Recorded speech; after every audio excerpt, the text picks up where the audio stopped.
Hello friends, എല്ലാവർക്കും കാറ്റത്തെ കിളിക്കൂടിന്റെ വരാനിരിക്കുന്ന ഒരു എപ്പിസോഡ് റിവ്യൂയിലേക്ക് സ്വാഗതം. ഈ റിവ്യൂ നിങ്ങൾക്ക് ഇഷ്ടമായെങ്കിൽ ലൈക്ക് ചെയ്തും സബ്സ്ക്രൈബ് ചെയ്തും സപ്പോർട്ട് ചെയ്യണേ. സുഭാഷിന്റെയും ചാന്ദിനിയുടെയും വിവാഹം മുടങ്ങുകയും ചാന്ദിനി അന്വേഷിച്ച് ബീഹാറിലേക്ക് പോകാനായി തീരുമാനിക്കുകയുമാണ് സുധീഷും നിധിയും. സുഭാഷിനെയും കൂട്ടി പോകാനാണ് അവരുടെ തീരുമാനം. ഹരീഷിന്റെ കടയിലേക്ക് വന്ന നീതു സ്നാക്സ് കഴിച്ചുകൊണ്ടിരിക്കുമ്പോൾ സുധീഷിന്റെ ഫോണിലേക്ക് വിളിച്ച് ഹരീഷ് ബീഹാറിലേക്ക് പോകുന്ന കാര്യം സംസാരിക്കുകയാണ്. ഇത് കേട്ട് നീതു ചോദിക്കുന്നു, എന്തുപറ്റി, ആരെങ്ങോട്ടാ പോകുന്നേ? അപ്പൊ ഹരീഷ് പറയണ, വീട്ടിലെല്ലാവരും ചാന്ദിനി അന്വേഷിച്ച് പോകാനായി തീരുമാനിച്ചിരിക്കുക. എവിടെ പോയി അന്വേഷിക്കാനാണെന്ന് നീതു ചോദിക്കുമ്പോൾ ഹരീഷ് പറയുകയാണ്, എവിടെയെന്ന് ചോദിച്ചാൽ ബീഹാറിലേക്ക്. ആരൊക്കെയാ പോകുന്നതെന്ന് നീതു ചോദിക്കുമ്പോൾ ഹരീഷ് പറയണ, സുധീഷ് ഏട്ടനും സുഭാഷ് ഏട്ടനും ഏട്ടത്തെയും കൂടി പോകാനാ തീരുമാനിച്ചിരിക്കുന്നത്. നീ പോകുന്നില്ലെന്ന് നീതു ചോദിക്കുമ്പോൾ ഹരീഷ് പറയണ, എല്ലാവരും കൂടി പോയിട്ട് എന്തിനാ, അവര് 3 പേര് പോകുന്നില്ലേ, അത് മതിയല്ലോ. നീതു ചോദിക്കണ, ഹരീഷ് എനിക്ക് വേണ്ടിയല്ലേ പോകാതിരിക്കുന്നേ? ഇത് കേട്ട് പുഞ്ചിരിച്ച് ഹരീഷ് പറയുന്നു, അതെ, നിനക്ക് വേണ്ടിയാ പോകാതിരിക്കുന്നത്. സന്തോഷത്തോടു കൂടി നീതു പറയണ, എനിക്കറിയാം ഹരീഷ്, നീ എനിക്ക് വേണ്ടിയാ പോകാതിരിക്കുന്നേന്ന്. എന്നെ തനിച്ചാക്കിയിട്ട് പോയാൽ ഞാൻ വിഷമിക്കുമെന്ന് അറിയാവുന്നത് കൊണ്ടല്ലേ നീ പോകാതിരിക്കുന്നേ, ശരിയല്ലേ? അപ്പൊ നാളെ വീട്ടിൽ സുഭാഷ് ഏട്ടനും നിധി ചേച്ചി ഇല്ലല്ലോ, പിന്നെ എങ്ങനെ വീട്ടിലെ ജോലികളെല്ലാം നടക്കും? എന്ത് ജോലിന്ന് ഹരീഷ് ചോദിക്കുമ്പോൾ നിധു പറയണം, 3 നേരവും ഭക്ഷണം കഴിക്കണ്ടേ, അതിന് ഭക്ഷണം ഉണ്ടാക്കണ്ടേ? നികേഷ് നിങ്ങളുടെ കൂടെ ഉണ്ട്, നിങ്ങളെ ആരെങ്കിലും കെയർ ചെയ്യണ്ടേ? ഇത് കേട്ട് ഹരീഷ് ചോദിക്കണ, ഞങ്ങൾ എന്താ കൊച്ചു കുട്ടികളാണോ? അപ്പൊ നിധു പറയണ, ഹരീഷിന് പാചകം അറിയില്ല, നികേഷ് ചെറിയ പയ്യനല്ലേ, നിങ്ങളുടെ അച്ഛന്റെ കാര്യം പറയണ്ട, നിങ്ങളെ 3 പേരെയും ആര് നോക്കും? അപ്പൊ ഹരീഷ് ചോദിക്കാണ്, ഞങ്ങളെ എന്തിനാ ആരെങ്കിലും നോക്കുന്നത്, ഞങ്ങള് ഞങ്ങളുടെ കാര്യം നോക്കിക്കോളാം. ഇത് കേട്ട് നീതു പറയുകയാണ്, അതൊന്നും ശരിയാകില്ല, എനിക്ക് ചില കടമകളൊക്കെ ഉണ്ട്, ഞാൻ നോക്കിക്കോളാം നിങ്ങളുടെ കാര്യങ്ങൾ. നീ എന്ത് നോക്കാനാണെന്ന് ഹരീഷ് ചോദിക്കുമ്പോൾ നീതു പറയുന്നതാണ്, ഇത്രയും നാളും സുഭാഷ് ഏട്ടൻ എങ്ങനെയാണോ നിങ്ങളുടെ കാര്യങ്ങൾ നോക്കിയത് അതേപോലെ ഞാനും ചെയ്യും. വെറുതെ ഓരോന്ന് പറയല്ലേ നീതു എന്ന് ഹരീഷ് പറയുമ്പോൾ നീതു പറയുകയാണ്, ഞാൻ ശരിക്കും പറഞ്ഞതാ ഹരീഷ്, നിങ്ങളെ നോക്കേണ്ടത് എന്റെ കടമയല്ലേ? ഇത് കേട്ട് ഹരീഷ് പറയുകയാണ്, അങ്ങനെ ഒരു കടമയില്ല, നീ പഠിക്കുന്ന കാര്യങ്ങൾ നോക്കിയാൽ മതി, പാതി സമയം ഇവിടെയാ, പഠിക്കുന്നുണ്ടോന്ന് പോലും അറിയില്ല, മര്യാദയ്ക്ക് വീട്ടിൽ പോയിരുന്ന് പഠിക്കാൻ നോക്ക്, ഞങ്ങളുടെ കാര്യം ഞങ്ങൾ നോക്കിക്കോളാം. ഇത് കേട്ട് നിധു പറയണ, പറ്റില്ല, നിങ്ങളുടെ കാര്യങ്ങൾ ഞാൻ നോക്കും, അവര് തിരിച്ചു വരുന്നത് വരെ ഞാനായിരിക്കും നിങ്ങളെ നോക്കുന്നത്. ഇത് കേട്ട് ഹരീഷ് പറയണ, നീ എന്റെ കയ്യിൽ നിന്ന് അടി വാങ്ങിക്കും. അപ്പൊ നിധു പറയണ, നീ മിണ്ടരുത് ഹരീഷേ, നിനക്കൊന്നും അറിയില്ല, ഇപ്പൊ നീ ഇങ്ങനെയൊക്കെ പറയും, അവര് പോയതിനു ശേഷം ആരും ഇല്ലാതെ എന്ത് ചെയ്യണമെന്നറിയാതെ പേടിച്ചു നിൽക്കും. ഇത് കേട്ട് ഹരീഷ് ചോദിക്കുന്നു, ആര്, ഞാൻ പേടിച്ചു നിൽക്കുമെന്നോ? ഇത് കേട്ട് നിധു പറയണ, അതെ, നീ ടെൻഷൻ ആവണ്ട, ഞാനുണ്ട്, ഞാൻ നിങ്ങളെ നോക്കിക്കോളാം. ഇത് കേട്ട് ഹരീഷ് പറയണ, അവരെല്ലാവരും പോകുന്നതിൽ എനിക്ക് ഒരു പേടിയില്ല, പക്ഷെ നീ ഞങ്ങളെ നോക്കാന്ന് പറഞ്ഞില്ലേ, അതാണ് എന്റെ പേടി. ഇത് കേട്ട് നീതു കണ്ണു തണ്ടിയിരിക്കുമ്പോൾ ചിരിച്ചുകൊണ്ട് ഹരീഷ് പറയുന്നു, നീ ആ സ്നാക്സ് കഴിച്ചു തീർക്കാൻ നോക്ക്. നീതു പിണക്കത്തോടു കൂടി സ്നാക്സ് കഴിക്കുകയാണ്. തുടർന്ന് സുധീഷ് സന്തോഷത്തോടു കൂടി വീട്ടിലേക്ക് വരുമ്പോൾ നിധി ചോദിക്കുന്നു, എന്താ സുധീഷ്, നല്ല സന്തോഷത്തിലാണല്ലോ? അപ്പൊ സുധീഷ് പറയണ, പറയാ നിധി. അങ്ങനെ ഹരീഷിനെയും സുഭാഷിനെയും എല്ലാം അവിടേക്ക് വിളിക്കുകയാണ് സുധീഷ്. എന്താ സുധീഷ് ഏട്ടാന്ന് ഹരീഷ് ചോദിക്കുമ്പോൾ സുധീഷ് ചോദിക്കണം, എല്ലാവരും വന്നോ? നികേഷ് നീ എവിടെ? ഞാൻ ഇവിടെ ഉണ്ടെന്ന് നികേഷ് പറയുമ്പോൾ സുധീഷ് പറയണ, നാളെ രാവിലെ നമ്മൾ എല്ലാവരും ബീഹാറിലേക്ക് പോകുന്നു. ഇത് കേട്ട് സുഭാഷ് ചോദിക്കുന്നു, നാളെയോ? നാളെ എങ്ങനെയാടാ? ഞാൻ പോകാന്ന് പറഞ്ഞു, എന്ത് കരുതി ഉടനെ എങ്ങനെയാടാ പോവുക? ഇത് കേട്ടുകൊണ്ട് ഭാസ്കരൻ അവിടേക്ക് വരുമ്പോൾ സുധീഷ് പറയണ, എങ്കിൽ പിന്നെ ചാന്ദിനിയുടെ കല്യാണം കഴിഞ്ഞ് കൊച്ചിന്റെ 28 കെട്ടിന് പോകാം. അപ്പൊ സുഭാഷ് പറയണ, എടാ അങ്ങനെയല്ല, ബീഹാറൊക്കെ ഒരുപാട് ദൂരെയല്ലേ, നാളെ എങ്ങനെയാ പോവുക? അപ്പൊ ഹരീഷ് പറയണ, സുഭാഷ് ഏട്ടാ അതിലെന്താ ഉള്ളത്, പോകാൻ തീരുമാനിച്ചു, പിന്നെ നാളെ പോയാലെന്താ? ടെൻഷനോടുകൂടി ഭാസ്കരൻ പറയുന്നു, എടാ വേണ്ട, അവരാരും ശരിയല്ല, വെറുതെ ഓരോ പ്രശ്നത്തിൽ ചെന്ന് ചാടരുതേ, പറയുന്നത് കേക്ക്. ഇത് കേട്ട് സുധീഷ് ചോദിക്കണ, നിങ്ങളോടിപ്പം ആരെങ്കിലും ചോദിച്ചോ, ഒന്ന് മിണ്ടാതിരിക്കും. അപ്പൊ ഭാസ്കരൻ പറയണ, ഓ അത് ശരി. അപ്പൊ നിധി ചോദിക്കണ, നമ്മൾ എങ്ങനെ പോകുന്നത്, ട്രെയിനിലാണോ, ടിക്കറ്റ് ബുക്ക് ചെയ്തോ? അപ്പൊ സുധീഷ് പറയണ, ടിക്കറ്റ് ഒക്കെ ബുക്ക് ചെയ്തു, പക്ഷേ ട്രെയിനിലല്ല നമ്മൾ പോകുന്നത്. പിന്നെ എങ്ങനെയാണെന്ന് നിധി ചോദിക്കുമ്പോൾ സുധീഷ് പറയണ, ഫ്ലൈറ്റിൽ. കണ്ണു തള്ളി നികേഷ് ചോദിക്കണ, ഫ്ലൈറ്റോ? നിധിയും ഹരീഷും സുഭാഷും ഭാസ്കരനും എല്ലാം കണ്ണു തള്ളി മുഖത്തോട് മുഖം നോക്കുമ്പോൾ സുധീഷ് പറയുന്നു, നമ്മള് ഫ്ലൈറ്റിനാ പോകുന്നത്. സുഭാഷ് ചോദിക്കുന്നു, എന്തിനാണ് ഫ്ലൈറ്റ്? അപ്പൊ ഭാസ്കരൻ ചോദിക്കണ, എന്താടാ കയ്യിൽ ഒരുപാട് കാശുണ്ടോ, ഫ്ലൈറ്റ് ടിക്കറ്റ് ഒക്കെ എടുത്തിരിക്കുന്നു? അപ്പൊ സുഭാഷ് പറയണ, എടാ സുധീഷേ, പണം ഒരുപാട് ചിലവായി കാണുമല്ലോ. അപ്പൊ സുധീഷ് പറയണ, സുഭാഷ് ഏട്ടാ ഒരുപാട് ചിലവൊന്നും ആയില്ല, 3 ടിക്കറ്റിനും കൂടി 25,000 രൂപ ആയതേ ഉള്ളൂ. കണ്ണു തടി ഭാസ്കരൻ ചോദിക്കുന്നു, 25,000? അപ്പൊ ഹരീഷ് ചോദിക്കണ, 25,000 ആയുള്ളെന്നോ? സുധീഷ് ഏട്ടന്റെ കയ്യിൽ എവിടുന്ന് അത്രയും കാശ്? അപ്പൊ സുധീഷ് പറയണ, അത് സുഭാഷ് ഏട്ടന്റെ കല്യാണ ചെലവിന് വേണ്ടി കുറച്ച് കാശ് കടം വാങ്ങിച്ചിരുന്നില്ലേ, കല്യാണം മുടങ്ങിപ്പോയില്ലേ, ആ കാശ് വെച്ച് എന്ത് ചെയ്യാനാ, അതുകൊണ്ട് അത് വെച്ച് ടിക്കറ്റ് എടുക്കാന്ന് വിചാരിച്ചു. ഇത് കേട്ട് സുഭാഷ് ചോദിക്കണ, എടാ കടം വാങ്ങിയ കാശിന് ആരെങ്കിലും ടിക്കറ്റ് ബുക്ക് ചെയ്യോ? അപ്പൊ നികേഷ് പറയണ, സുധീഷ് ഏട്ടാ ഫ്ലൈറ്റിനല്ലേ പോകുന്നത്, എന്നെ കൂടി കൂട്ടിക്കൊണ്ടു പോകും. അപ്പൊ സുധീഷ് പറയുന്നു, പോകാടാ, ഇത്തവണ കൊണ്ടുപോകാൻ പറ്റില്ല, അടുത്ത തവണ ഉറപ്പായിട്ടും കൊണ്ടുപോകാം, ഡോൺ വറി, ഞാൻ നോക്കിക്കോളാം. ശരിയെന്ന് നികേഷ് പറയുമ്പോൾ ഭാസ്കരൻ ചോദിക്കണ, എത്ര സമയം എടുക്കും? അപ്പൊ സുധീഷ് പറയണ, 2-2.5 മണിക്കൂർ എടുക്കുമെന്ന് പറഞ്ഞു. ഇത് കേട്ട് ഭാസ്കരൻ ചോദിക്കണ, ഓ 2-2.5 മണിക്കൂർ കൊണ്ട് അവിടെ എത്തുമോ? ഞാനൊക്കെ ലോറിയിൽ പോകുമ്പോ. അപ്പൊ സുധീഷ് പറയണ, നിങ്ങളുടെ ലോറി കഥയൊന്നും ആരും ചോദിച്ചില്ലല്ലോ. അപ്പൊ സുഭാഷ് പറയണ, സുധീഷ് ഞാൻ ചോദിച്ചതിന്റെ മറുപടി പറ, എന്തിനാ കടം വാങ്ങിയ കാശിന് ടിക്കറ്റ് എടുത്തേ? കടം വാങ്ങിച്ചവർക്ക് തന്നെ തിരിച്ചു കൊടുത്തിരുന്നെങ്കിൽ ആ ബാധ്യതയെങ്കിലും തീർന്നേനെ. ആരെങ്കിലും കടം വാങ്ങിയ കാശിന് ഫ്ലൈറ്റ് ടിക്കറ്റ് ബുക്ക് ചെയ്യുമോ? നമുക്ക് ട്രെയിനിന് പോകാമായിരുന്നല്ലോ. സുധീഷ് ചോദിക്കണ സുഭാഷേട്ടാ, ട്രെയിനിന് നമ്മൾ ചിന്തിച്ചാൽ ഉടനെ പോകാൻ പറ്റില്ല. ടിക്കറ്റ് കിട്ടണം, പിന്നെ 3 ദിവസം വേണം അവിടെ എത്താൻ. സുഭാഷേട്ടനും ഞാനും മാത്രമായിരുന്നു പോയിരുന്നെങ്കിൽ കുഴപ്പമില്ലായിരുന്നു. നിധിയും വരുന്നുണ്ടല്ലോ, അവളെ കഷ്ടപ്പെടുത്താൻ പറ്റില്ലല്ലോ. അതുകൊണ്ടാ കാശ് പോകുന്നെങ്കിൽ പോട്ടെ എന്ന് കരുതി ഫ്ലൈറ്റ് ടിക്കറ്റ് എടുത്തേ. അപ്പൊ സുഭാഷ് പറയണ, ഓ അങ്ങനെയാണോ? എന്നാലും അപ്പൊ സുധീഷ് ചോദിക്കണ സുഭാഷേട്ട ശരിക്കും ചാന്ദിനിയെ പ്രണയിക്കുന്നുണ്ടോ? എന്താണ് നീ ഇങ്ങനെ ചോദിക്കുന്നതെന്ന് സുഭാഷ് ചോദിക്കുമ്പോൾ സുധീഷ് പറയണ, പിന്നെ എങ്ങനെ ചോദിക്കണമെന്നാ? കല്യാണ പന്തലിന്ന് ആ പെണ്ണിനെ പിടിച്ചു വലിച്ചു കൊണ്ടുപോയതാ അവര്. ഒരു കാമുകനായ സുഭാഷേട്ടൻ എവിടുന്നെങ്കിലും പണം കടം വാങ്ങുകയാണെങ്കിലും പറന്നു ചെന്ന് കാമുകിയെ രക്ഷിക്കണ്ടേ? സുഭാഷേട്ടൻ ഇവിടെ ഒരു ടെൻഷനും ഇല്ലാതെ സാധാരണ പോലെ ജീവിക്കുന്നു. അപ്പൊ സുഭാഷ് പറയുന്നു, ശരിയടാ, ഞാൻ നിധിയുടെ കാര്യം ഓർത്തില്ലായിരുന്നു. നീ ചെയ്തത് ശരിയാ. നിധിയെ നമ്മൾ കൂട്ടിക്കൊണ്ടു പോകുമ്പോൾ ഫ്ലൈറ്റിൽ തന്നെ പോകുന്നതാ നല്ലത്. ഇത് കേട്ട് പുഞ്ചിരിച്ച് സുധീഷ് പറയുന്നു, ശരി, അപ്പൊ നമ്മള് ഫ്ലൈറ്റിനാ പോകുന്നേ. രാവിലെ റെഡി ആയിരിക്കണം. ഭാസ്കരൻ പറയുന്നു, എടാ ആ ഫ്ലൈറ്റ് ടിക്കറ്റ് ഇങ്ങോട്ടൊന്ന് കാണിച്ച്. ഇത്രയും വലുതാണോ flight ticket? Trivandrum to Patna. അപ്പൊ ഭാസ്കരൻ പറയണേ, നിങ്ങൾ എയർപോർട്ടിൽ ചെന്നിട്ട് എങ്ങനെ പോകും? ബീഹാർ വലിയ സ്ഥലമാ. അപ്പൊ സുധീഷ് പറയണ, ആയിക്കോട്ടെ, അവിടെയുള്ള മനുഷ്യരെല്ലാവരും ഓരോ സ്ഥലത്തേക്ക് പോകുന്നുണ്ടല്ലോ. ആരോടെങ്കിലും ഒക്കെ ചോദിച്ച് ഞങ്ങളും അന്വേഷിച്ച് പിടിച്ച് ചാന്ദ്രയുടെ അടുത്തെത്തും. ഇത് കേട്ട് ഭാസ്കരൻ പറയണ, ആ നന്നായിട്ടുണ്ട്. എങ്ങനെ കണ്ടുപിടിക്കുമോ എന്തോ. നിധിയുടെ അരികിലേക്ക് വന്ന സുധീഷ് പറയുന്നു, നിധി ഈ ടിക്കറ്റ് നിധി തന്നെ വെച്ചോ, സൂക്ഷിച്ചു വെക്കണേ. സുഭാഷ് ചോദിക്കുന്നു, സുധീഷ് നാളെ രാവിലെ എത്ര മണിക്കാ പോകേണ്ടത്? അപ്പൊ സുധീഷ് പറയണ, രാവിലെ 11 മണിക്കാ ഫ്ലൈറ്റ്. 2 മണിക്കൂർ മുമ്പേ നമ്മൾ എയർപോർട്ടിൽ എത്തണം. 2 മണിക്കൂർ മുമ്പേ അവിടെ എത്തണമെന്ന് സുഭാഷ് ചോദിക്കുമ്പോൾ സുധീഷ് പറയണ, അതെ സുഭാഷ് ഏട്ടാ, ഫ്ലൈറ്റിൽ പോകുമെന്ന് പറഞ്ഞാൽ ചെറിയ കാര്യമാണോ? ഒരുപാട് പ്രൊസീജിയേഴ്സ് ഉണ്ടെന്ന് തോന്നുന്നു. അതുകൊണ്ടാ 2 മണിക്കൂർ മുമ്പേ നമ്മൾ ചെല്ലണമെന്ന് പറയുന്നത്. ഇത് കേട്ട് സുഭാഷ് പറയുന്നു, ശരിയടാ. തുടർന്ന് നിധി പുറത്തിരുന്ന് ഫോണിൽ നോക്കുമ്പോൾ അരികിലേക്കൊന്ന് സുധീഷ് ചോദിക്കുന്നു, എന്താ നിധി, ഫോൺ കാണുവാണോ? അപ്പൊ നിധി പറയണ, അല്ല, പാചകം ചെയ്യുക. എന്താ സുധീഷ് ഇത്, ഫോണിൽ വീഡിയോ കാണുകയാണെന്ന് കണ്ടാ മനസ്സിലാകില്ലേ? സുധീഷ് പറയുന്നു, എങ്കിൽ പിന്നെ വേറൊരു കാര്യം ചോദിക്കാം. ആരും ചിന്തിക്കാത്ത രീതിയിൽ ഞാൻ ഫ്ലൈറ്റ് ടിക്കറ്റ് ബുക്ക് ചെയ്തില്ലേ? എങ്ങനെയുണ്ട്? ഞാൻ ഇതുവരെ ഫ്ലൈറ്റിൽ പോയിട്ടില്ല. ഇത് ആദ്യമായിട്ടാ. ഞാൻ വിചാരിച്ചത് ഒരു 4000-5000 രൂപയാകുന്ന, പക്ഷെ 25,000 ആയി. എന്നാലും സാരമില്ലാന്ന് കരുതി ഞാൻ ബുക്ക് ചെയ്താ. എങ്ങനെയാണെങ്കിലും നിധിയുടെ കംഫർട്ടാണ് എനിക്ക് പ്രധാനം. ട്രെയിനില് 3 ദിവസം കഷ്ടപ്പെട്ട് പോകുന്നത് ഓക്കെയാണോ, അതോ 2-2.5 മണിക്കൂറിൽ ഫ്ലൈറ്റിൽ പോകുന്നത് ഓക്കെയാണോ എന്ന് ചിന്തിച്ചപ്പോൾ ഫ്ലൈറ്റ് ആണ് നല്ലതെന്ന് എനിക്ക് തോന്നി. നിധി പറയണ, സുധീഷിന് തെറ്റിപ്പോയി. സുധീഷ് ട്രെയിൻ ബുക്ക് ചെയ്യും. 4 ദിവസം നമുക്ക് സന്തോഷമായിട്ട് സംസാരിച്ച് ട്രെയിനിൽ പോകാന്നാ വിചാരിച്ചത്. എല്ലാം നശിപ്പിച്ചില്ലേ? സുധീഷ് ചോദിക്കണ, നിധി ട്രെയിനിൽ എങ്ങനാ? 3 ദിവസം എടുക്കും. അവിടെ നമുക്ക് വലിയ ജോലിയൊന്നും ഇല്ലല്ലോ. പോയി കണ്ട് സംസാരിച്ചിട്ട് വരാനല്ലേ പോകുന്നേ. അപ്പം 6 ദിവസത്തെ ട്രാവൽ ഓക്കെ ആണോ? അപ്പൊ നിധി പറയണ, 6 ദിവസത്തെ ട്രാവൽ ആണ് സുധീഷ്. നമുക്ക് എന്തെല്ലാം കാര്യങ്ങൾ സംസാരിക്കാം, ഒന്ന് ആലോചിച്ച് നോക്ക്. ഇത് കേട്ട് സുധീഷ് ചോദിക്കണ, നിധി എന്നോട് സംസാരിച്ചിരിക്കാൻ അത്രയ്ക്ക് ഇഷ്ടമാണോ നിധിക്ക്? അതിനാണോ നീ ആഗ്രഹിച്ചേ? അതേന്താ നിധി പറയുമ്പോൾ സുധീഷ് വിഷമത്തോടു കൂടി ഇരിക്കുകയാണ്. നിധി ഇങ്ങോട്ടേക്ക് തിരിഞ്ഞ് ചിരിക്കുകയാണ്. സത്യമാണോന്ന് സുധീഷ് ചോദിക്കുമ്പോൾ നിധി പറയണ, അതെ സുധീഷ്. സുധീഷ് ചോദിക്കുന്നു, എന്താ നിധി ഇങ്ങനെ പറയുന്നത്? നിധിക്ക് പാടാണല്ലോ എന്ന് കരുതിയ ഫ്ലൈറ്റിൽ പോകാന്ന് ഞാൻ വിചാരിച്ച്. ട്രെയിനിലെ ടോയ്ലറ്റ് ഒക്കെ എങ്ങനെയുള്ളതാണെന്ന് ആർക്കറിയാം, അതുകൊണ്ടൊക്കെയാ. അപ്പൊ നിധി പറയണ, സുധീഷ് എനിക്ക് ഓക്കെയാ. സുധീഷ് ഇത്രയൊക്കെ ചിന്തിച്ചിട്ടുണ്ടെന്ന് ഞാൻ ആലോചിച്ചില്ല. ശരിക്കും സുധീഷ് ഗ്രേറ്റാ. ഇത് കേട്ട് സുധീഷ് സന്തോഷത്തോടു കൂടി ഇരിക്കുമ്പോൾ ചിരിച്ചുകൊണ്ട് നിധി സുധീഷിനെ നോക്കുകയാണ്. അപ്പൊ സുധീഷ് പറയണ, എന്നാലും 3 ദിവസം സംസാരിച്ചുകൊണ്ട് പോകാതെ നീ പറഞ്ഞപ്പോൾ എനിക്ക് ചെറിയൊരു വിഷമം. എന്താ സുധീഷ് അത് ചിന്തിക്കാതെ വിട്ടേന്ന് മനസ്സിൽ പറയുന്നത് പോലെ. അപ്പൊ നിധി പറയണ, അതിനെന്താ സുധീഷ്, നമുക്ക് മറ്റൊരു ദിവസം ട്രെയിനിൽ പോകാം. അപ്പൊ സുധീഷ് പറയണ, ശരി, ഇപ്പൊ നമുക്ക് അർജന്റ് ആയിട്ട് പോകണമല്ലോ, അപ്പൊ ഫ്ലൈറ്റാ നല്ലത്. അപ്പൊ നിധി പറയണ, എനിക്ക് വേണ്ടി ഫ്ലൈറ്റ് ടിക്കറ്റ് ബുക്ക് ചെയ്തതൊക്കെ ഓക്കെ, പക്ഷെ കടം വാങ്ങിയ കാശിനാണ് അത് ചെയ്തത്. എങ്ങനെയാണെങ്കിലും ആ കാശ് തിരിച്ചു കൊടുത്തേ പറ്റൂ, അത് ഓർത്ത് വെച്ചോ. അപ്പൊ സുധീഷ് പറയണ, അത് ഞാൻ കൊടുക്കാതിരിക്കുമോ നിധി? സുഭാഷ് ഏട്ടന്റെ കല്യാണം നടന്നാലും നടന്നില്ലെങ്കിലും വാങ്ങിയ കാശ് കൊടുത്തല്ലേ പറ്റൂ. അതോർത്ത് നിധി ടെൻഷൻ ആകണ്ട, അതിന്റെ കാര്യം ഞാൻ നോക്കിക്കോളാം. ഇത് കേട്ട് പുഞ്ചിരിച്ച് സുധീഷിനെ നോക്കുകയാണ് നിധി. തുടർന്ന് രാവിലെ ബീഹാറിന് പോകാനായി ഒരുങ്ങുകയാണ് സുഭാഷും നിധിയും. സുധീഷ് എവിടെയെന്ന് നിധി ചോദിക്കുമ്പോൾ സുഭാഷ് പറയണ, ദേ വരുന്നു. അവിടേക്ക് വന്ന സുധീഷ് പറയണ, സമയമുണ്ട്. സുഭാഷ് ചോദിക്കണ, എടാ ഹരീഷ്, എയ്റോപ്ലെയിനിൽ പോകുമ്പോൾ ഛർദിക്കുവോ? എനിക്ക് എങ്ങനെ അറിയണ സുഭാഷ് ഏട്ടാ? സുധീഷനോട് ചോദിക്കാൻ ഹരീഷ് പറയുമ്പോൾ സുധീഷ് പറയണ, ഞാൻ 10 തവണ ഫ്ലൈറ്റിൽ പോയതുപോലെയാണല്ലോ നീ പറയുന്നേ. ഞാനും ആദ്യമായിട്ടല്ലേ, പോയാലല്ലേ അറിയൂ. അപ്പൊ നിധി പറയണ, വോമിറ്റ് ചെയ്യുകയൊന്നും ഇല്ല സുഭാഷ് ഏട്ടാ. അങ്ങനെ തോന്നിയാലും അവിടെ വാഷ്റൂം ഉണ്ട്, അത് യൂസ് ചെയ്യാം. അപ്പൊ സുഭാഷ് പറയണ, മോളെ ചോദിക്കണമെന്ന് വിചാരിച്ചു, ടിക്കറ്റ് എടുത്തു. അവിടെയുള്ളവര് പാസ്പോർട്ട് ചോദിച്ചാൽ എന്ത് ചെയ്യും? എന്റെ കയ്യിൽ അതൊന്നും ഇല്ലല്ലോ. അപ്പൊ നിധി പറയുന്നു, ഡൊമസ്റ്റിക് ട്രാവലിന് പാസ്പോർട്ട് വേണ്ട സുഭാഷ് ഏട്ടാ, കൺട്രി വിട്ട് പുറത്തു പോകുന്നതിനാണ് പാസ്പോർട്ട്.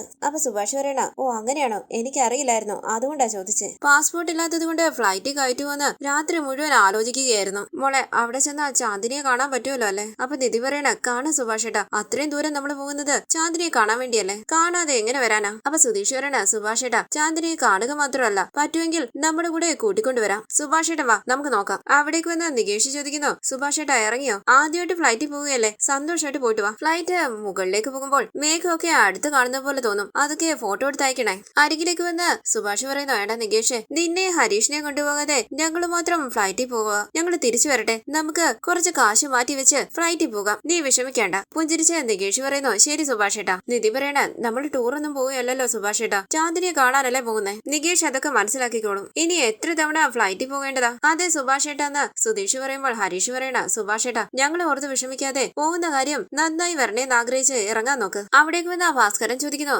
എന്താടാ ഇറങ്ങിയോ? ഞങ്ങൾ ഇറങ്ങുവാച്ചാന്ന് സുഭാഷ് പറയുമ്പോൾ ഭാസ്കരൻ ചോദിക്കണ, പറഞ്ഞതുപോലെ നിങ്ങൾ മാത്രമേ പോകുന്നുള്ളൂ, നമ്മുടെ നാട്ടിലെ ആൾക്കാരെ പോലെ ആകില്ല അവിടെ ഉള്ളവര്, സൂക്ഷിക്കണം, പോയാലേ പറ്റൂന്ന് സുധീഷ് പറയുമ്പോൾ ഭാസ്കരൻ പറയണ, നിങ്ങൾക്ക് ആ നാടും അറിയില്ല ഭാഷ അറിയില്ല, ഞാൻ വന്നിരുന്നെങ്കിൽ കുഴപ്പമില്ലായിരുന്നു, നാടറിയാം ഭാഷ അറിയാം, എന്തെങ്കിലും ഒരു പ്രശ്നം ഉണ്ടായാൽ ഞാൻ സംസാരിച്ച് തീർത്തേനെ, ഒന്നും അറിയാതെ നിങ്ങൾ എന്ത് ചെയ്യാനാ? ഇത് കേട്ട് സുധീഷ് പറയണ, ക്ഷേത്രത്തിൽ വെച്ച് തോക്ക് കാണിച്ച് ഭീഷണിപ്പെടുത്തി ചാന്ദിനി അവർ ബലമായി കൊണ്ടുപോയില്ലേ, അപ്പൊ നിങ്ങൾക്ക് എന്തെങ്കിലും ചെയ്തുകൂടായിരുന്നോ? അപ്പൊ ഭാസ്കരൻ പറയണ, എടാ ഞാൻ വഴക്കുണ്ടാക്കാൻ പോവുകയാണെന്നാണോ പറഞ്ഞേ? ഭാഷ അറിയാത്ത സ്ഥലത്തേക്കാണ് നിങ്ങൾ പോകുന്നതെന്നല്ലേ പറഞ്ഞുള്ളൂ, അവിടെ ഉള്ളവരെ എന്താ പറയുന്നെന്ന് പോലും നിങ്ങൾക്ക് മനസ്സിലാകില്ല, നിങ്ങൾ അവിടെ ചെന്ന് എന്ത് ചെയ്യാനാ? ഇത് കേട്ട് സുധീഷ് ചോദിക്കണ, എന്ത് വലിയ ഭാഷ? സുഭാഷ് ഏട്ടൻ ഭാഷ അറിയാതെയല്ലേ ചാന്ദിനിയെ പ്രണയിച്ച് കല്യാണം വരെ എത്തിയത്, എന്താ ഞങ്ങൾക്ക് ബീഹാർ വരെ പോകാൻ പറ്റില്ലേ? ഇത് കേട്ട് ഭാസ്കരൻ പറയുന്നു, ശരിയടാ ഞാൻ പറയാനുള്ള പറഞ്ഞു, സൂക്ഷിച്ചു പോയിട്ട് വരണം. അങ്ങനെ ഭാസ്കരൻ അവിടെ നിന്ന് പോകുമ്പോൾ സുഭാഷ് പറയുന്നു, സുധീഷ് വാ, പ്രാർത്ഥിച്ചിട്ട് ഇറങ്ങാം. ഈ സമയം കാറിൽ അവിടേക്ക് വരികയാണ് സുധീഷിന്റെ ഫ്രണ്ട്. ആരാ അതെന്ന് നിധി ചോദിക്കുമ്പോൾ സുധീഷ് പറയണ, നമുക്ക് എയർപോർട്ടിലേക്ക് പോകാനായിട്ട് എന്റെ ഫ്രണ്ടിനോട് കാറുമായിട്ട് വരാൻ പറഞ്ഞിരുന്നു. അങ്ങനെ സുധീഷ് ഉറക്കെ പറയുന്നു, എടാ ഞങ്ങൾ വരുവാ, വെയിറ്റ് ചെയ്യണേ. ഓക്കെ എന്നാ ഫ്രണ്ട് പറയുമ്പോൾ സുധീഷ് പറയണ, സുഭാഷ് ഏട്ടാ നമുക്ക് ഇറങ്ങിയാലോ? സുഭാഷും സുധീഷും നിധിയും ഹരീഷിനോടും നികേഷിനോടും യാത്ര പറഞ്ഞ് ഇറങ്ങാനായി തുടങ്ങുമ്പോൾ അവിടേക്ക് വരികയാണ് നീതു. നിങ്ങൾ ഇറങ്ങി വന്ന നീതു ചോദിക്കുമ്പോൾ നിധി പറയുന്നു, ഇറങ്ങി വാ മോളെ എന്ന് സുഭാഷ് പറയുമ്പോൾ നീതു പറയണ, നിങ്ങൾ ഇറങ്ങിയ ഉടനെ ഞാൻ എതിരെ വന്നില്ലേ, എല്ലാം നന്നായി വരും, ഓൾ ദ ബെസ്റ്റ് സുഭാഷ് ഏട്ടാ, വരുമ്പോ ചാന്ദിനിയെ കൂടി കൊണ്ടുവരണം. പുഞ്ചിരിച്ച് സുഭാഷ് പറയുന്നു, ശരി മോളെ. ഹരീഷ് നികേഷിനെ നോക്കിക്കോണേ. ഇത് കേട്ട് നീതു പറയുന്നു, അതോർത്ത് സുഭാഷ് ഏട്ടൻ ടെൻഷൻ ആകണ്ട, ഞാനില്ലേ നികേഷിന്റെ ഹരീഷിന്റെ കാര്യങ്ങൾ ഞാൻ നോക്കിക്കോളാം, അതെന്റെ ഉത്തരവാദിത്തമാ, നിങ്ങൾ സൂക്ഷിച്ചു പോയിട്ട് വാ. സുഭാഷ് പറയുന്നു, ശരി മോളെ പോയിട്ട് വരാം അച്ഛാ, ഞങ്ങൾ ഇറങ്ങട്ടെ. ഇത് കേട്ട് ഭാസ്കരൻ പറയുന്നു, ശരിയടാ, എന്തെങ്കിലും പ്രശ്നം ഉണ്ടെങ്കിൽ ഫോൺ വിളിക്കണം. ശരി എന്ന് പറഞ്ഞ് സുഭാഷും നിധിയും സുധീഷും കാറിൽ അവിടെ നിന്ന് പോവുകയാണ്. തുടർന്ന് നികേഷ് പഠിച്ചുകൊണ്ട് ഹോളിലിരിക്കുമ്പോൾ നീതു അവിടേക്ക് വന്ന് അടിച്ചു വാരുകയാണ്. ഇത് കണ്ടുകൊണ്ട് അവിടേക്ക് വന്ന് ഹരീഷ് ചോദിക്കുന്നു, നീതു നീ എന്താ ചെയ്യുന്നേ? അപ്പൊ നീതു ചോദിക്കണ, കണ്ടാൽ അറിയില്ലേ അടിച്ചു വാരുന്നു. അപ്പൊ ഹരീഷ് പറയണ, അത് മനസ്സിലായി, നീ എന്തിനാ ഇതൊക്കെ ചെയ്യുന്നേ? അപ്പൊ നീതു ചോദിക്കണ, എന്താ ഞാൻ ചെയ്താലെന്താ, ഇത് എന്റെ വീടല്ലേ, ഞാൻ ചെയ്യും. ഇത് കേട്ട് ഹരീഷ് നികേഷിനെ നോക്കുമ്പോൾ നികേഷ് പറയണ, ഞാൻ പറഞ്ഞതാ ഹരീഷ് ഏട്ടാ, കേൾക്കാതെ ഓരോന്ന് ചെയ്യുക. ഇത് കേട്ട് നീതു പറയണ, വീട് വൃത്തിയാക്കുകയല്ലേ, അതിനെന്തിനാ നിങ്ങൾ ഇങ്ങനെ ഷോക്കായിട്ട് നിൽക്കുന്നേ? ഞാനും ഈ വീട്ടിലെ ഒരാളല്ലേ, അപ്പൊ ഞാൻ ഇതെല്ലാം ചെയ്യേണ്ട കടമയില്ലേ? അവിടേക്ക് വന്ന ഭാസ്കരൻ ചോദിക്കുന്നു, മോളെ നിനക്ക് നിന്റെ വീട്ടിൽ ഒരു ജോലിയില്ലേ? വീടുകളിൽ കയറി ഇറങ്ങി അടിച്ചു വാരുകയാണോ? ഇത് കേട്ട് നീതു ചോദിക്കണ, ഞാൻ വീടുകളിൽ കയറി ഇറങ്ങി അടിച്ചു വാരുന്നത് നിങ്ങൾ കണ്ടായിരുന്നോ? അപ്പൊ ഭാസ്കരൻ പറയുകയാണ്, മോളെ നീ നിന്റെ വീട്ടിൽ അടിച്ചു വാരുന്നുണ്ടായിരിക്കും, അത് കഴിഞ്ഞ് ഇവിടെ വന്നു അടിച്ചു വാരുന്നു, ഇവിടെ ഇപ്പം പൊടിയൊന്നും ഇല്ലല്ലോ. നീതു ചോദിക്കുന്നു, എന്താ ഹരീഷിന്റെ അച്ഛനും ഇവരെ പോലെ സംസാരിക്കുന്നേ? നിധി ചേച്ചിയും സുഭാഷ് ഏട്ടനും വീട്ടിലില്ല, അപ്പൊ ഞാൻ വേണ്ടേ നിങ്ങളുടെ കാര്യങ്ങളൊക്കെ ഉത്തരവാദിത്തത്തോടു കൂടി ചെയ്തു തരാൻ? ഈ വീടും നിങ്ങളെ നോക്കേണ്ട കടമ എനിക്കുണ്ട്. ഇത് കേട്ട് ഭാസ്കരൻ പറയണ, കൊള്ളാം, നിന്നെ നോക്കാൻ 4 പേര് വേണം, നീ വന്ന് ഈ വീടും ഞങ്ങളെ നോക്കൂന്ന്, നല്ല കഥ. അപ്പൊ നീതു പറയണ, ഹരീഷിന്റെ അച്ഛനെ എന്നെ കുറിച്ച് അറിയില്ല, ഞാൻ നല്ല ഉത്തരവാദിത്തമുള്ള ആളാ, എന്റെ വീടിന്റെ ഭാഗത്തേക്ക് വന്ന് ചോദിച്ചു നോക്ക്, അപ്പൊ പറയും. ചിരിച്ചുകൊണ്ട് നികേഷ് പറയണ, അവിടെ വേറെ രീതിയിലൊക്കെയാണല്ലോ പറയുന്നത്. ഇത് കേട്ട് നീതു ചോദിക്കുന്നു, ആര് പറഞ്ഞു? അടുത്തുള്ള വീട്ടിലെ സരള ചേച്ചിയാണോ? അവരുടെ മകള് ശരിയല്ലാത്തത് കൊണ്ട് അവിടെയുള്ള പെണ്ണുങ്ങളെല്ലാം ശരിയല്ലെന്നാ അവര് പറയുന്നേ, അവരോട് ചോദിക്കരുത്, മറ്റാരോട് ചോദിച്ചാലും എന്നെ കുറിച്ച് നല്ല അഭിപ്രായമേ പറയൂ. ഇത് കേട്ട് പുഞ്ചിരിച്ച ഹരീഷ് പറയണ, അവൻ ചുമ്മാ പറഞ്ഞ നീതു, നീ എന്തിനാ ഇങ്ങനെ സീരിയസ് ആയിട്ട് മറുപടി കൊടുക്കുന്നേ? നീ ആ ചൂലെടുത്ത് മാറ്റി വെക്ക്, ഇവിടെ പൊടിയൊന്നും ഇല്ലല്ലോ, പിന്നെ നീ എന്തു ഈ തൂക്കുന്നേ? അതിങ്ങോട്ട് ഇതാ. അപ്പൊ നീതു പറയണ, അങ്ങോട്ട് മാറി നിൽക്കും ഹരീഷ്, ഇവിടെ ഒരുപാട് പൊടിയുണ്ട്, ഞാൻ പോയി തൂത്തുവാരി എടുത്തോണ്ട് വരാം. നടക്കട്ടെ നടക്കട്ടെ എന്ന് പറഞ്ഞ ഭാസ്കരൻ പുറത്തേക്ക് പോകുന്നു. ഇതെല്ലാം കണ്ട് നികേഷ് ചിരിക്കുമ്പോൾ ഹരീഷ് പറയണ, എടാ അവൾ എന്തെങ്കിലും ചെയ്യട്ടെ, നീ ചിരിക്കുന്നത് കണ്ടാൽ പിന്നെ അത് മതി ഇന്നത്തെ പ്രശ്നത്തിന്. അവിടേക്ക് വന്ന നീതു പറയുന്നു, വീടൊക്കെ ക്ലീൻ ചെയ്തു ഹരീഷ്, ഇന്ന് ലഞ്ചിന് എന്താ ഉണ്ടാക്കേണ്ടത്? അപ്പൊ ഹരീഷ് പറയണ, എന്തെങ്കിലും ഉണ്ടാക്കാം നികേഷ്, നിനക്ക് എന്താ വേണ്ടേ? എന്താണെങ്കിലും എനിക്ക് ഓക്കെ ആണെന്നാ നികേഷ് പറയുമ്പോൾ ഹരീഷ് പറയണ, നമുക്ക് ബിരിയാണി വാങ്ങിയാലോ? അപ്പൊ നീതു ചോദിക്കണ, ഹലോ ലഞ്ചിന് ഞാൻ എന്താ ഉണ്ടാക്കണ്ടേന്നാ ഞാൻ ചോദിച്ചേ, ലഞ്ചിന് നിങ്ങൾ എന്ത് വാങ്ങാൻ പോകുന്നു എന്നല്ല ഞാൻ ചോദിച്ചേ, ഇന്ന് ഞാനാണ് ഭക്ഷണം ഉണ്ടാക്കാൻ പോകുന്നത്, എന്താ നിങ്ങൾക്ക് വേണ്ടത്? ബിരിയാണി ഉണ്ടാക്കട്ടെ. ഇത് കേട്ട് നികേഷ് ചോദിക്കണ, നീതു ചേച്ചിക്ക് ബിരിയാണി ഉണ്ടാക്കാൻ അറിയോ? അപ്പൊ നീതു പറയുന്നു, അത് അത്ര വലിയ കാര്യമൊന്നുമല്ല, ബിരിയാണി ഉണ്ടാക്കാം. അപ്പൊ ഹരീഷ് ചോദിക്കുന്നു, എന്തിനാ വെറുതെ പാചകം ചെയ്യാൻ നിൽക്കുന്നത്? നിനക്കും കൂടി ഉള്ളത് ഞാൻ വാങ്ങിച്ചോണ്ട് വരാം, നമുക്ക് എല്ലാവർക്കും കൂടി ഇരുന്ന് സമാധാനത്തോടു കൂടി കഴിക്കാമല്ലോ. ഇത് കേട്ട് നീതു പറയുകയാണ്, ചുമ്മാ തിരിക്കും ഹരീഷ്, ഞാൻ ഒരുത്തി അനിയത്തി ഇവിടെ ഉള്ളപ്പോൾ നിങ്ങൾ എന്തിനാ പുറത്തുനിന്ന് ഭക്ഷണം വാങ്ങിച്ചു കഴിക്കുന്നത്? ഞാൻ തന്നെ നിങ്ങൾക്ക് ഇഷ്ടമുള്ളതെല്ലാം ഉണ്ടാക്കി തരാം. ഇത് കേട്ട് ഹരീഷ് മൂളുമ്പോൾ നികേഷ് പറയണ ബിരിയാണി നന്നായിട്ട് ഉണ്ടാക്കുമെന്ന് തോന്നുന്നു. നല്ല ആത്മവിശ്വാസത്തോടു കൂടിയാണല്ലോ പറയുന്നത്. അപ്പൊ നീതു പറയണ അതൊക്കെ ചെയ്യാം നികേഷേ. ബിരിയാണിക്ക് ചിക്കൻ കറിയും കൂടെ ആയാലോ? ചിക്കൻ ബിരിയാണിയും ചിക്കൻ കറിയും പിന്നെ മുട്ടയും ഓക്കെ അല്ലേ? ഇത് കേട്ട് നികേഷ് പറയണ എനിക്ക് ഓക്കെയാണ്. കേൾക്കാൻ തന്നെ എന്താ സുഖം. ഇന്നൊരു പിടി പിടിക്കണം. ശരി ഹരീഷെ വാന്ന് പറഞ്ഞ് ഹരീഷിനെയും കൂടി നീതു അടുക്കളയിലേക്ക് പോവുകയാണ്. ചുറ്റും നോക്കിക്കൊണ്ട് നീതു ചോദിക്കുന്നു ബിരിയാണി ഉണ്ടാക്കാനുള്ള സാധനങ്ങളൊക്കെ വീട്ടിലുണ്ടോ? അപ്പൊ ഹരീഷ് പറയണ അറിയില്ല. ബിരിയാണിയും ചിക്കൻ കറിയും ഒക്കെ വലിയ ജോലികളാണ് നീതു. നിങ്ങൾക്ക് ബിരിയാണി അല്ലേ വേണ്ടേ? കടയിൽ നിന്നും ഞാൻ ബിരിയാണി വാങ്ങിച്ചോണ്ട് വരാം. നമുക്ക് സന്തോഷത്തോടു കൂടി ഒരുമിച്ചിരുന്ന് കഴിക്കാം. ഇത് കേട്ട് നീതു ചോദിക്കണ്ട നീ എന്താ എന്നെ വിശ്വാസം ഇല്ലാത്തതുപോലെ സംസാരിക്കുന്നത്? നികേഷ് ആഗ്രഹിച്ചിരിക്കുക ഞാൻ ഉണ്ടാക്കുന്ന ബിരിയാണി കഴിക്കാൻ വേണ്ടി. അപ്പൊ നീ കടയിൽ നിന്ന് വാങ്ങാന്ന് പറയുന്നു. അതൊന്നും വേണ്ട ഹരീഷ്, ഞാൻ ഉണ്ടാക്കാന്ന് പറഞ്ഞാൽ ഞാൻ ഉണ്ടാക്കാം. ഇത് കേട്ട് നികേഷ് പറയണ ഹരീഷേട്ടാ വിട്ടേര്. നീതു ചേച്ചി ചെയ്യാന്നല്ലേ പറഞ്ഞേ, ചെയ്യട്ടെ. ഇത് കേട്ട് ഹരീഷ് പറയണ ശരി ചെയ്യട്ടെ, നമ്മുടെ വിധി ഇതാണെങ്കിൽ പിന്നെ എന്ത് ചെയ്യാനാ? ഇത് കേട്ട് നീതു ചോദിക്കുന്നു എന്തെങ്കിലും പറഞ്ഞായിരുന്നോ? അപ്പൊ ഹരീഷ് പറയണ അല്ല, ആവശ്യമുള്ള സാധനങ്ങളെല്ലാം ഉണ്ടോ ഇല്ലെങ്കിൽ പറഞ്ഞാൽ മതി വാങ്ങിച്ചുകൊണ്ട് വരാന്ന് പറയായിരുന്നു. ശരി വാന്ന് പറഞ്ഞ് നീതു ഹോളിലേക്ക് വന്ന് തന്റെ ഫോൺ എടുക്കുകയാണ്. എടാ നികേഷ് ഒരു പേപ്പറും പേനയും എടുത്തോണ്ട് വാ, ആവശ്യമുള്ള ഇൻഗ്രീഡിയൻസ് എല്ലാം എഴുതി വെക്കണം. ഇത് കേട്ട് നികേഷ് ചോദിക്കുന്നു അതൊക്കെ ഇപ്പോഴാണോ നോക്കുന്നത്? അപ്പൊ ഒന്നും അറിയില്ലേ? അപ്പൊ നീതു പറയണ അതേടാ നീ പേടിക്കണ്ട എല്ലാം ശരിയാക്കാം, നീ പേപ്പറും പേനയും എടുത്തോണ്ട് വാ. നികേഷ് ഒരു ബുക്കും പേനയും എടുത്തു കൊടുക്കുകയാണ്. എന്താ ഹരീഷേട്ടാ ഇതെന്ന് നികേഷ് ചോദിക്കുമ്പോൾ ഹരീഷ് പറയണ പറഞ്ഞാ കേക്കില്ല, എന്തെങ്കിലും ചെയ്യട്ടെ നീ വിട്ടേര്. ബിരിയാണിക്ക് വേണ്ട സാധനങ്ങളെല്ലാം ആ ബുക്കിലേക്ക് എഴുതുകയാണ് നീതു. ഓ ഉള്ളിയൊക്കെ ഇടുവല്ലേ, നന്നായിട്ട് ഉള്ളി വേണമല്ലോ. ദാ ഹരീഷ് ഇതൊക്കെ വാങ്ങിച്ചോണ്ട് വാ. അത് നോക്കി ഹരീഷ് ചോദിക്കണേ എന്താടി ഇത് 20 ഐറ്റംസ് എഴുതിയിട്ടുണ്ടല്ലോ. അപ്പൊ നീതു പറയണ അതെ ഹരീഷ് ബിരിയാണി ഉണ്ടാക്കാൻ ഇതൊക്കെ വേണമല്ലോ, എന്ത് വീട്ടിലുണ്ട് ഇല്ലാന്നറിയില്ല അതുകൊണ്ടാ എല്ലാം എഴുതിയത്. അപ്പൊ ഹരീഷ് പറയണ ദേ നോക്ക് ഞാൻ ഇതെല്ലാം വാങ്ങിച്ചോണ്ട് വന്ന അതിനുശേഷം നീ വീഡിയോ നോക്കി പാചകം ചെയ്ത് ഇതിന്റെ ആവശ്യമുണ്ടോ നീതു? സമയം ഇപ്പോഴേ 12 ഇപ്പൊ നീ പാചകം ചെയ്യാൻ തുടങ്ങിയാൽ അത് തീരാൻ വൈകുന്നേരം ആകും. മറ്റൊരു ദിവസം നമുക്ക് രാവിലെ 6 മണിക്ക് തന്നെ തുടങ്ങാം. അന്ന് നീ പാചകം ചെയ്ത് പഠിക്ക്, ഇപ്പൊ വേണ്ട. ഇത് കേട്ട് നീതു ചോദിക്കണ ഹരീഷ് നീ എന്താ എന്നെ വിശ്വാസം ഇല്ലാത്തതുപോലെ പറയുന്നേ? എനിക്ക് ബിരിയാണി ഉണ്ടാക്കാൻ അറിയാം. നീ ഇൻഗ്രീഡിയൻസ് മറക്കാതിരിക്കാൻ വേണ്ടിയാ ഞാൻ ലിസ്റ്റ് എഴുതി തന്നത്. അരി മസാലയൊക്കെ ഇവിടെ ഉണ്ടെങ്കിൽ അത് വാങ്ങണ്ട, ബാക്കി 18 ഐറ്റംസും വാങ്ങിച്ചോണ്ട് വരണം. ഇത് കേട്ട് ഹരീഷ് ചോദിക്കുന്നു ഒരു ദിവസം കഴിക്കാൻ വേണ്ടി ഇത്രയും സാധനങ്ങൾ വാങ്ങണോ? അപ്പൊ നീതു ചോദിക്കാണ് നല്ല ഭക്ഷണം കഴിക്കണോ വേണ്ടയോ? ഇത് കേട്ട് നികേഷ് പറയണ അതുകൊണ്ടാ ഹരീഷ് ഏട്ടൻ പുറത്തുനിന്ന് വാങ്ങിച്ചോണ്ട് വരാന്ന് പറഞ്ഞേ. ഇത് കേട്ട് നീതു ചോദിക്കുന്നു എന്താ ഞാൻ നല്ല ഭക്ഷണം ഉണ്ടാക്കി തരത്തില്ലേ? ഇത് കേട്ട് നികേഷ് പറയണ ആര് പറഞ്ഞു നന്നായിട്ടുണ്ടാക്കും ഹരീഷ് ഏട്ടാ, പോയി എല്ലാ ഐറ്റംസും വാങ്ങിച്ചോണ്ട് വാ. എനിക്കൊരു വലിയ ക്രീം ബിസ്ക്കറ്റും കൂടി വാങ്ങിച്ചോ, എപ്പ പാചകം കഴിയുമെന്ന് അറിയില്ലല്ലോ, വിശക്കുമ്പോ എടുത്ത് കഴിക്കാനാ. ശരിയടാന്ന് ഹരീഷ് പറയുമ്പോൾ നീതു പറയണ ബിസ്ക്കറ്റ് ഒന്നും വാങ്ങല്ലേ ഹരീഷ്, അത് കഴിച്ചാൽ വിശപ്പില്ലാതാകും. പിന്നെ ഞാൻ ഉണ്ടാക്കുന്ന ബിരിയാണി ആര് കഴിക്കും? ഹരീഷ് പെട്ടെന്ന് പോയി വാങ്ങിച്ചോണ്ട് വരണേ. ശരി ഞാൻ പോയി വാങ്ങിച്ചോണ്ട് വരാന്ന് പറഞ്ഞ് ഹരീഷ് അവിടെ നിന്ന് പോവുകയാണ്. ബിരിയാണി ഉണ്ടാക്കുന്ന വീഡിയോ കാണുന്ന നീതു നികേഷിനോട് പറയുന്നു ഓ എണ്ണ ഒഴിച്ചിട്ട് വേണം ഉള്ളി വഴറ്റാൻ, ജിഞ്ചർ ഗാർലിക് പേസ്റ്റ് ഒക്കെ വേണോ? അതിനെ അരച്ചെടുക്കണമല്ലോ, മിക്സി വർക്ക് ആവുമോന്ന് അറിയില്ല. ഇതെല്ലാം കേട്ട് നെഞ്ചത്ത് കൈവച്ച് നികേഷ് പറയണ എന്റെ വിധി, ഇനി എപ്പ ബിരിയാണി ഉണ്ടാക്കി അത് കഴിക്കാനാ? ഇന്ന് എന്റെ വിശപ്പടങ്ങുമെന്ന് തോന്നുന്നില്ല. തുടർന്ന് സാധനങ്ങളും വാങ്ങി അവിടേക്ക് വരികയാണ് ഹരീഷ്. പുറത്തിരിക്കുന്ന ഭാസ്കരൻ അവരെ ശ്രദ്ധിക്കുന്നു. ഹരീഷ് പറയുന്നു നീതു നീ പറഞ്ഞ എല്ലാ സാധനങ്ങളും വാങ്ങിച്ചിട്ടുണ്ട്, അടുത്തത് ഇനി എന്താ? അത് വാങ്ങി നീതു പറയണ അടുത്ത ഇനിയും പാചകം. ഇത് കേട്ട് ഹരീഷ് ചോദിക്കുന്നു ശരി ഞാൻ എന്തെങ്കിലും ഹെൽപ്പ് ചെയ്യണോ? അപ്പൊ നീതു പറയണ ഹെൽപ്പ് ചെയ്യണം, ഇതെന്ത് ചോദ്യോ? ശരി വാന്ന് ഹരീഷ് പറയുമ്പോൾ നീതു ചോദിക്കാണ് ഈ കോസ്റ്റ്യൂം ഇട്ടുകൊണ്ടാണോ നീ എന്നെ പാചകത്തിൽ സഹായിക്കാൻ വരുന്നത്? അഴുക്കാകത്തില്ലേ, പോയി മാറ്റിട്ട് വാ. ഇത് കേട്ട് ഹരീഷ് ചോദിക്കാണ് ഞാനെന്താ അണ്ടാവ് ക്ലീൻ ചെയ്യാൻ പോവുകയാണോ അല്ലേന്ന് നീതു ചോദിക്കുമ്പോൾ ഹരീഷ് ചോദിക്കുന്നു 4 പേർക്ക് എന്തിനാടി അണ്ടാവ്? ഇത് കേട്ട് നീതു പറയാണ് എനിക്കറിയായിരുന്നു നീ ഇങ്ങനെ പറയുന്നു, അതുകൊണ്ട് ഞാൻ കുക്കർ ബിരിയാണി നോക്കി വെച്ചിരിക്കുന്നത്, നീ പോയി ഡ്രസ്സ് മാറ്റിട്ട് വാ, അപ്പോഴേക്കും ഞാൻ സാധനങ്ങളെല്ലാം എടുത്തു വെക്കാം. അങ്ങനെ നീതു അടുക്കളയിലേക്ക് പോകുമ്പോൾ നികേഷ് പറയാണ് ഹരീഷ് ഏട്ടാ വിശക്കുന്നു. ഇത് കേട്ട് ഹരീഷ് പറയുന്നു പെട്ടെന്ന് ഉണ്ടാക്കി തരാടാ, നീ വെയിറ്റ് ചെയ്യ്. തുടർന്ന് ഒരു തലക്കെട്ടൊക്കെ കെട്ടി വേറെ ഡ്രസ്സൊക്കെ ഇട്ടുകൊണ്ട് ഹരീഷ് അവിടേക്ക് വരുമ്പോൾ നികേഷ് പറയുന്നു ഹരീഷ് ഏട്ടാ പക്ക പാചകക്കാരനായി മാറി. അപ്പൊ ഹരീഷ് പറയണ എന്തു പറയാനാടാ, ഇന്ന് ഞാനൊരു പാവയാണ്, അവൾ എങ്ങനെ ആടാൻ പറഞ്ഞാലും മാടിയേ പറ്റൂ. നീതു ഉറക്കെ പറയുന്നു ഹരീഷേ ഇങ്ങോട്ട് വാ. ഏട്ടാ ഞാൻ പോയിട്ട് വരാന്ന് പറഞ്ഞ് ഹരീഷ് അടുക്കളയിലേക്ക് പോവുകയാണ്. ഇവരെന്ത് ചെയ്യുകയാണെന്ന് പറഞ്ഞ് ഭാസ്കരൻ അകത്തേക്ക് കയറി പോകുന്നു. ഞാൻ പറഞ്ഞതെല്ലാം വാങ്ങിച്ചിട്ടില്ലേന്ന് നീതു ചോദിക്കുമ്പോൾ വാങ്ങിയെന്ന് പറയുകയാണ് ഹരീഷ്. അവിടേക്ക് വന്ന ഭാസ്കരൻ പറയണ എടാ 4 പേർക്ക് കഴിക്കാൻ വേണ്ടി ഒരു കട തന്നെ നീ വാങ്ങിച്ചോണ്ട് വന്നിട്ടുണ്ടല്ലോ, ഇതിലും ഭേദം 4 പേർക്ക് കടയിൽ നിന്ന് ബിരിയാണി വാങ്ങിച്ചോണ്ട് വന്നാ പോരായിരുന്നോ? 500 രൂപയാകത്തുള്ളായിരുന്നു, ഈ സമയത്ത് സമാധാനത്തോടു കൂടി കഴിക്കായിരുന്നു. ഇത് കേട്ട് നീതു ചോദിക്കണ എന്താണെങ്കിലും വീട്ടിലെ ഭക്ഷണം പോലെ ആകുവോ, ഇല്ലെങ്കിൽ ഞാൻ ഉണ്ടാക്കുന്ന ബിരിയാണി പോലെ ആകുവോ? ഞാൻ ഉണ്ടാക്കുന്ന ബിരിയാണി കഴിച്ച് നിങ്ങൾ അന്തം വിട്ടിരിക്കും. അത്ര നന്നായി ഉണ്ടാക്കുമെന്ന് ഭാസ്കരൻ ചോദിക്കുമ്പോൾ നീതു പറയണ ഞാൻ ഉണ്ടാക്കി തരാം. എനിക്ക് ശരിയെന്ന് പറഞ്ഞ് ഭാസ്കരൻ പുറത്തേക്ക് പോകുന്നു. നികേഷ് പറയുന്നു എന്ത് ഹെൽപ്പാ ചെയ്യേണ്ടത് പറഞ്ഞാ മതി. പുഞ്ചിരിച്ച നീതു പറയുന്നു ഞാൻ ചെയ്തോളാം നികേഷേ. ഹരീഷ് നീ പോയിരുന്നോ, ഞാൻ ചെയ്തോളാം. അപ്പൊ അപ്പൊ ഹരീഷ് പറയണ ഇപ്പൊ നീ പറഞ്ഞില്ലേ ഹെൽപ്പ് വേണം ഡ്രസ്സ് മാറിയിട്ട് വരാൻ. ഇത് കേട്ട് നീതു പറയണ ഓ ഞാൻ അങ്ങനെ പറഞ്ഞായിരുന്നല്ലേ, അപ്പം കുറച്ചേരം ഹെൽപ്പ് ചെയ്തിട്ട് പോയിക്കോ. ഞാൻ പാചകം ചെയ്യാന്ന് പറഞ്ഞിട്ട് നിങ്ങളെ കൊണ്ട് ജോലി ചെയ്യിപ്പിക്കുന്നത് ശരിയാകില്ലല്ലോ, അതുകൊണ്ടാ ദാ ഈ ചിക്കൻ കഴുകുക. ഹരീഷ് ചിക്കൻ കഴിയുമ്പോൾ നീതു ചോദിക്കണ ഹരീഷ് വെയിറ്റ് നോക്കുന്ന മെഷീൻ ഉണ്ടോ? അതെന്തിനാണെന്ന് ഹരീഷ് ചോദിക്കുമ്പോൾ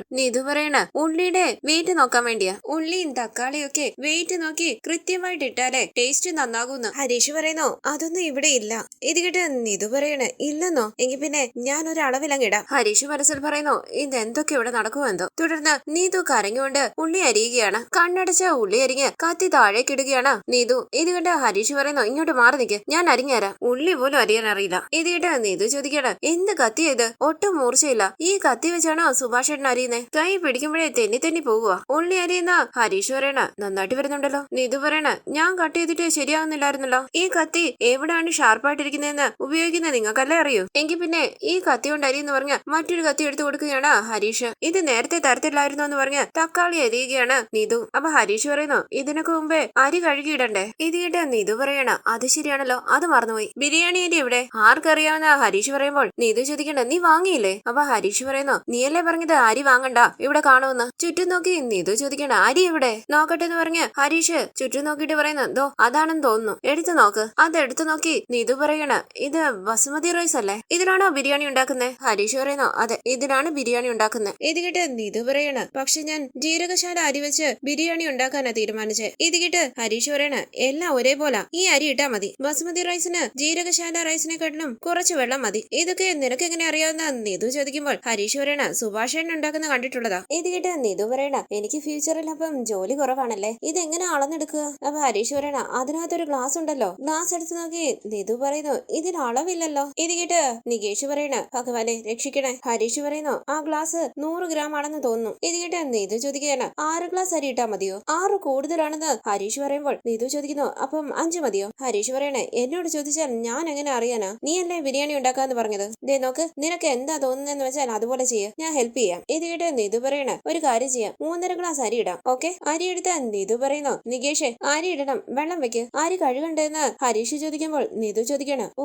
അരി കഴുകണോ? കഷ്ടം എന്ന് പറഞ്ഞ് നികേഷ് ഹോളിലേക്ക് പോയി ഇരിക്കുകയാണ്. ഹരീഷ് ചോദിക്കുന്നു സത്യം പറയണം, നീ അടുക്കളയിൽ കയറി എന്തെങ്കിലും ഉണ്ടാക്കിയിട്ടുണ്ടോ? അല്ലെങ്കിൽ കിച്ചന്റെ ഭാഗത്തൂടെ നടന്നെങ്കിലും പോയിട്ടുണ്ടോ? അപ്പൊ നീതു പറയണ ചെറിയ ജോലികളൊക്കെ ചെയ്യാറുണ്ട്, വലിയ പാചകമൊന്നും അമ്മ ചെയ്യാൻ സമ്മതിക്കില്ല. ഹരീഷ് ചോദിക്കുന്നു നീ ഇവിടെ വന്നത് പാചകം പഠിക്കാൻ വേണ്ടിയാണോ? ഇത് കേട്ട് നീതു പറയണ അങ്ങനെയൊന്നുമല്ല, നീ എന്നെ ഡിസ്റ്റർബ് ചെയ്യാതെ പുറത്തേക്ക് പോകുന്നുണ്ടോ? ശരി ഞാൻ കൈ കഴുകിയിട്ട് പൊയ്ക്കോളാന്ന് പറഞ്ഞ് ഹരീഷ് കൈ കഴുകി അവിടെ നിന്ന് പോവുകയാണ്. തുടർന്ന് നികേഷ് ഇടയ്ക്കിടയ്ക്ക് അടുക്കളയിൽ പോയി വെള്ളം എടുത്ത് കുടിക്കുകയാണ്. അടുക്കളയിൽ നിന്നും ഒരു തക്കാളി എടുത്തോണ്ട് വന്ന് നികേഷ് കഴിക്കുമ്പോൾ നീ എന്താടാ തക്കാളി കഴിക്കുന്നതെന്ന് ചോദിക്കുകയാണ് ഹരീഷ്. അപ്പൊ നികേഷ് പറയുന്നു വിശക്കുന്ന ഹരീഷ് ഏട്ടാ. ഈ സമയം അവിടേക്ക് വന്ന നീതു പറയുന്നു ഭക്ഷണം റെഡി. അപ്പൊ നികേഷ് പറയണ 12 മണിക്ക് അകത്ത് കയറി പോയതാ, 4 മണിക്കാ പുറത്തിറങ്ങി വന്ന്. 4 മണിക്കൂർ കൊണ്ട് ഉണ്ടാക്കിയ ഭക്ഷണമാണ്, വേറെ ലെവല് ഭക്ഷണമായിരിക്കും. നീതു പറയണ അതെ നികേഷ് നീ ആദ്യമായിട്ടല്ലേ ഞാൻ ഉണ്ടാക്കിയ ഭക്ഷണം കഴിക്കാൻ പോകുന്നത്, കഴിച്ചിട്ട് എങ്ങനെയുണ്ടെന്ന് പറയണേ. പോയി എടുത്തിട്ട് വാ, ഞങ്ങൾ വെയിറ്റ് ചെയ്യുകയല്ലായിരുന്നു എന്ന് പറഞ്ഞ ഭക്ഷണം കഴിക്കാനായി ഇരിക്കുകയാണ് നികേഷും ഹരീഷും. നീതു പറയുന്നു പോയി കൈ കഴുകിയിട്ട് വാ. കൈ കഴുകിയിട്ട് സന്തോഷത്തോടു കൂടി അവിടേക്ക് വന്നിരിക്കുകയാണ് നികേഷും ഹരീഷും. നീതു ഭക്ഷണമെല്ലാം കൊണ്ടുവയ്ക്കുമ്പോൾ നികേഷ് ചോദിക്കുന്നു ഇത്ര ഐറ്റംസ് ഉണ്ടാക്കിയോ? സൂപ്പർ. കുക്കർ തുറന്നു നോക്കുന്ന നികേഷ് പറയണ ഒരുപാട് ഉണ്ടാക്കിയല്ലോ, 2 ദിവസത്തേക്ക് കഴിക്കാലോ. നീതു പറയണ അത് അളവ് ശരിയായിട്ട് അറിയത്തില്ലായിരുന്നു നികേഷ്, കുറച്ചു കൂടി പോയി അത്രേ ഉള്ളൂ. ഇതിട്ട് ഹരീഷ് പറയുന്നു സാരമില്ല നീ വിളമ്പ്. നീതു അവർക്ക് പ്ലേറ്റിലേക്ക് ബിരിയാണി വിളമ്പി കൊടുക്കുകയാണ്. ചക്ക കുഴയുന്നത് പോലെ കുഴങ്ങിയിരിക്കുകയാണ് ബിരിയാണി. ഓരോ മുട്ടയും കൊടുക്കുന്നു. ഹരീഷും നികേഷും മുഖത്തോട് മുഖം നോക്കുമ്പോൾ നീതു പറയണ ചെറിയ കുറവുകളൊക്കെ ഉണ്ട്, പക്ഷെ ടേസ്റ്റ് കൊള്ളാം. ചിക്കൻ കറി എടുത്തു തരാമേ. എന്ത് കളറാ ഇതെന്ന് ഹരീഷ് ചോദിക്കുമ്പോൾ നീതു പറയണ നല്ല കളറല്ലേ, റെഡ് കളർ. ഹരീഷ് ചോദിക്കണ ഒരുപാട് മുളക് പൊടി ഇട്ടോ? നീതു പറയുന്നു അങ്ങനെയൊന്നുമില്ല, അളവനുസരിച്ചാ ഇട്ടത്. നല്ല കളറുള്ള റെഡ് ചില്ലി ആയിരുന്നെന്ന് തോന്നുന്നു, കഴിച്ചു നോക്കിട്ട് പറ. ഈ സമയം അവിടേക്ക് വന്ന ഭാസ്കരനോട് നീതു പറയണ കുറച്ചുനേരം വെയിറ്റ് ചെയ്തിരുന്നെങ്കിൽ ഞാൻ ഉണ്ടാക്കിയ ഭക്ഷണം കഴിക്കാമായിരുന്നല്ലോ, മിസ് ചെയ്തു. ഭാസ്കരൻ ചോദിക്കുന്നു ഇതെല്ലാം നീ ഉണ്ടാക്കിയതാണോ? നീതു പറയുന്നു അതെ. ഞാൻ പ്ലേറ്റ് വിളമ്പി തരട്ടെ? ഭാസ്കരൻ പറയുന്നു ഒന്നും വേണ്ട, ഞാൻ മട്ടൻ ബിരിയാണി കഴിച്ചിട്ടാ വന്നേ. അതെന്താ ചിക്കൻ കറിയാണോ? കണ്ടിട്ട് തന്നെ പേടിയാവുന്നല്ലോ, എന്തൊരു കളറാ. ഇത് കഴിച്ചാൽ ഒരു ദിവസം മുഴുവൻ ബാത്റൂമിലായിരിക്കും തോന്നുന്നു. ഇത് കേട്ട് ഹരീഷ് ചോദിക്കണ ഭക്ഷണം കഴിക്കുന്ന സമയത്ത് എന്ത് സംസാരം ഇത്? ഭാസ്കരൻ പറയുന്നു ശരി ശരി നിങ്ങൾ കഴിക്കുക. അത് കഴിച്ചു നോക്കി ഹരീഷും നികേഷും മുഖത്തോട് മുഖം നോക്കുമ്പോൾ അയ്യോ പപ്പടം മറന്നുപോയി എന്ന് പറഞ്ഞ് നീതു അകത്തേക്ക് ഓടി പോവുകയാണ്. ഭാസ്കരൻ ചോദിക്കുന്നു ഇതിനിയും പപ്പടം ഉണ്ടോ? നിങ്ങൾ നന്നായിട്ട് കഴിക്കുക. കരിഞ്ഞ പപ്പടവുമായി നീതു അവിടേക്ക് വരുമ്പോൾ ഭാസ്കരൻ ചോദിക്കുന്നു മോളെ ഇതാണോ നിങ്ങളുടെ വീട്ടിലെ പപ്പടം? അതേന്ന് നീതു പറയുമ്പോൾ ഭാസ്കരൻ പറയണ നിങ്ങൾ കഴിക്കുക. ഹരീഷും നികേഷും വിഷമത്തോടു കൂടി ഭക്ഷണം കഴിക്കുകയും വെള്ളം കുടിക്കുകയാണ്. എരി കൂടി പോയോതാ നീതു ചോദിക്കുമ്പോൾ നികേഷ് പറയണ എരി കാരണം കഴിക്കാൻ പറ്റുന്നില്ല. അപ്പൊ നീതു പറയണ അത് സാരമില്ല, ബിരിയാണി നന്നായിട്ട് കഴിക്കുക. നന്നായിട്ടില്ലേ ഹരീഷ്? സൂപ്പർ ആയിട്ടില്ലേ? പുഞ്ചിരിച്ച് ഹരീഷ് പറയുന്നു നന്നായിട്ടുണ്ട്, താങ്ക് യു എന്ന് പറഞ്ഞ് നീതു സന്തോഷത്തോടു കൂടി ഇരിക്കുമ്പോൾ നികേഷ് പതിയെ പറയുന്നു ഹരീഷ് ഏട്ടാ, ബിരിയാണിയിൽ എന്തോരം ഉപ്പാ. ഹരീഷ് പറയുന്നു നീ ഇപ്പൊ ഇത് കഴിക്ക്, രാത്രി നല്ല ഭക്ഷണം വാങ്ങിച്ചു തരാം. എങ്ങനെയുണ്ട് നികേഷ് എന്ന് നീതു ചോദിക്കുമ്പോൾ പുഞ്ചിരിച്ച് നികേഷ് പറയുന്നു സൂപ്പർ അല്ലേ. അപ്പൊ നീതു പറയണ എനിക്കറിയായിരുന്നു ഞാൻ ഉണ്ടാക്കിയാൽ മോശമാകില്ലാന്ന്, നിങ്ങൾ കഴിക്ക്. നികേഷ് പറയണ നീതു ചേച്ചി എടുത്ത് കഴിക്ക്. ശരി ഞാനും കഴിക്കാന്ന് പറഞ്ഞ് നീതു ഭക്ഷണം എടുത്ത് കഴിക്കുമ്പോൾ എല്ലാവരും ആകാംക്ഷയോടുകൂടി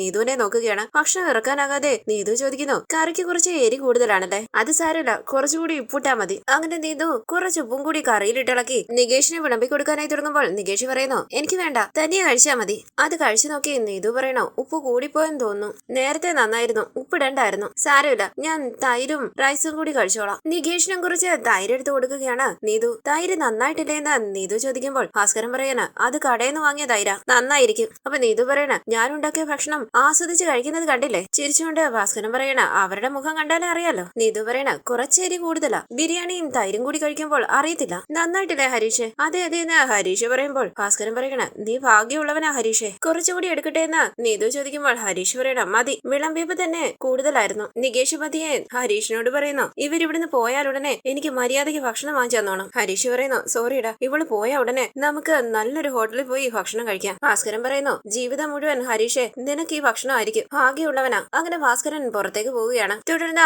അടുക്കളയെല്ലാം വൃത്തികേടായി കിടക്കുന്നത് കണ്ട് ഹരീഷ് ചോദിക്കുന്നു നീതു എന്താ ഇതെല്ലാം? അപ്പൊ നീതു പറയണ എത്ര ഐറ്റംസ് ഉണ്ടാക്കിയതാ, അപ്പൊ പിന്നെ ഇങ്ങനെയൊക്കെ ആകില്ലേ? അപ്പൊ ഹരീഷ് പറയണ കടയിൽ നിന്ന് വാങ്ങിയാൽ മതിയായിരുന്നു, ഇനി ഇതൊക്കെ ആര് ക്ലീൻ ചെയ്യും? അപ്പൊ നീതു പറയണ എനിക്ക് നല്ല ക്ഷീണമുണ്ട് ഹരീഷ്, ഞാൻ റെസ്റ്റ് എടുത്തിട്ട് ക്ലീൻ ചെയ്യാം. ഇത് കേട്ട് ഹരീഷ് പറയുന്നു നീ ഒന്നും ചെയ്യണ്ട, നീ പോയി അവിടെ ഇരുന്നാ മതി, ഞാൻ ക്ലീൻ ചെയ്തോളാം. നീ പാത്രമൊക്കെ കഴുകുമോ എന്ന് നീതു ചോദിക്കുമ്പോൾ ഹരീഷ് പറയണ ഞാൻ കഴുകിക്കോളാം, നീ ഒന്ന് പോയി അവിടെ ഇരുന്നാ മതി. ഓക്കെ ഹരീഷ് ബൈ എന്ന് പറഞ്ഞ് നീതിയുടെ റൂമിലേക്ക് ചെന്ന് ക്ഷീണത്തോടുകൂടി ബെഡിൽ കിടന്നുറങ്ങുകയാണ് നീതു. പെട്ടെന്ന് എഴുന്നേറ്റ് ഹരീഷിനെ വിളിച്ചിട്ട് നീതു പറയുന്നു ഹരീഷ് ഈ ഫാൻ കറങ്ങുന്നില്ല. ഇത് കേട്ട് ഹരീഷ് അവിടേക്ക് വന്നിട്ട് പറയുകയാണ് ഈ റൂമിലാണോ നീ കിടന്നത്? ഇത് ഏട്ടത്തിയുടെ റൂമാ. അപ്പൊ നീതു പറയണ ഇത് മാത്രം ഇവിടുത്തെ നല്ലൊരു റൂം, അതുകൊണ്ടാണ് ഞാൻ ഇവിടെ കിടന്നത്, എനിക്ക് ചൂടെടുത്തിട്ട് വയ്യ, ഫാൻ ഇട്. ശരി ഫാൻ ഇട്ട് തരാന്ന് പറഞ്ഞ് ഹരീഷ് ഫാൻ ഇട്ട് കൊടുക്കുമ്പോൾ നീതു പറയണ ശരി ഹരീഷ് ഞാൻ കിടന്നു ഉറങ്ങട്ടെ, കിച്ചണൊക്കെ ക്ലീൻ ചെയ്തേക്കണം, വൃത്തികേടായി കിടന്നാൽ എനിക്ക് ഇഷ്ടപ്പെടില്ല, നീ പൊക്കോന്ന് പറഞ്ഞ് കണ്ണടച്ച് കിടക്കുകയാണ് നീതു. ഹരീഷ് വിഷമത്തോടുകൂടി അവിടെ നിന്ന് പോകുന്നു. ഈ സീരിയലിന്റെ കൂടുതൽ വീഡിയോസിനായി ചാനൽ സബ്സ്ക്രൈബ് ചെയ്ത് സപ്പോർട്ട് ചെയ്യണേ. താങ്ക്